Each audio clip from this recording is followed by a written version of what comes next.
Assalamualaikum. Perkenalkan, nama saya Rena Diantasari. Di sini saya akan menjelaskan mengenai mekanisme persalinan normal.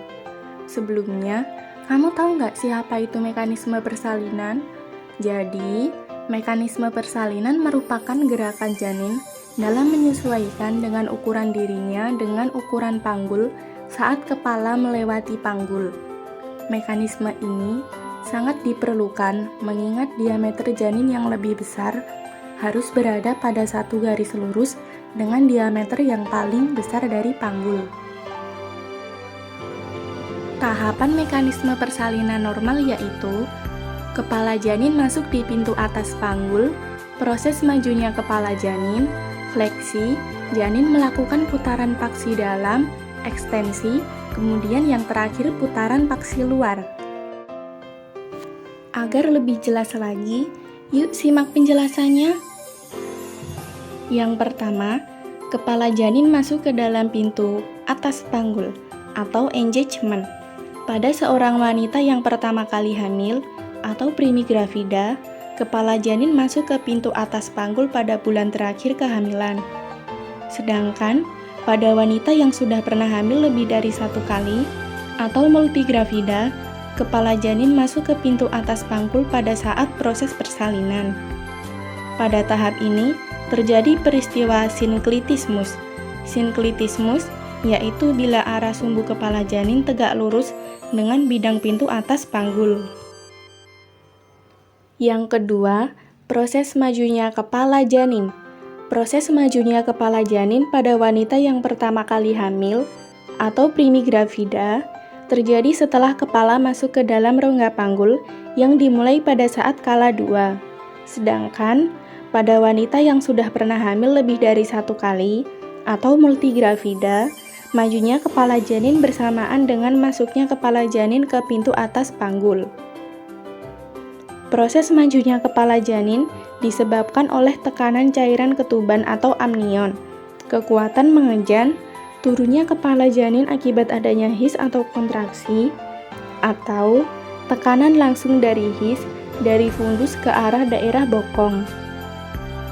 Yang ketiga, fleksi.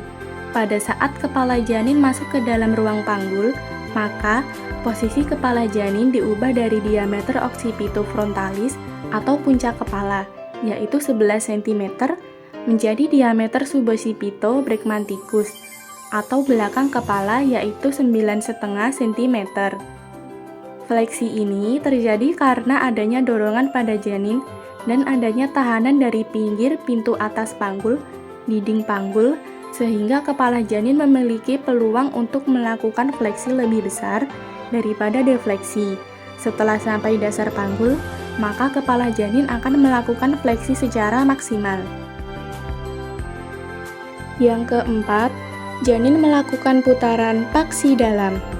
Putaran ini yaitu suatu usaha menyesuaikan posisi kepala terhadap bentuk jalan lahir, khususnya bidang tengah dan pintu bawah panggul. Putaran paksi dilakukan tidak sebelum kepala janin sampai dengan di Hodge 3, tetapi bersamaan dengan turunnya kepala di dasar panggul. Putaran ini terjadi sedemikian rupa sehingga bagian terendah depan memutar ke depan dan ke bawah simfisis. Pada presentasi belakang kepala, bagian terendah yaitu ubun-ubun kecil. Bagian ini akan memutar ke depan ke bawah simfisis. Yang kelima, ekstensi. Setelah kepala melakukan putaran paksi dalam dan sudah sampai di dasar panggul, maka kepala akan melakukan ekstensi atau defleksi. Hal ini disebabkan karena sumbu jalan lahir pada pintu bawah panggul mengarah ke depan atas yang menyebabkan kepala janin harus melakukan ekstensi agar dapat melewati pintu bawah panggul. Dan yang terakhir, putaran paksi luar. Rotasi ubun-ubun kecil akan berputar ke arah depan sehingga ubun-ubun kecil berada di bawah simfisis dengan subocciput sebagai hipomoklion atau titik putar. Pada saat his, maka kepala janin akan semakin tampak, perineum akan melebar dan tipis, anus akan membuka. Kekuatan mengejan dan diiringi oleh his maka akan tampak berurutan.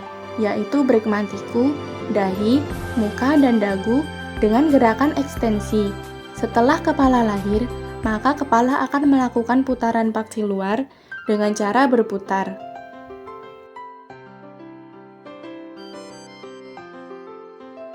Nah, itu tadi penjelasan mengenai mekanisme persalinan normal dari saya. Saya ucapkan terima kasih. Wassalamualaikum.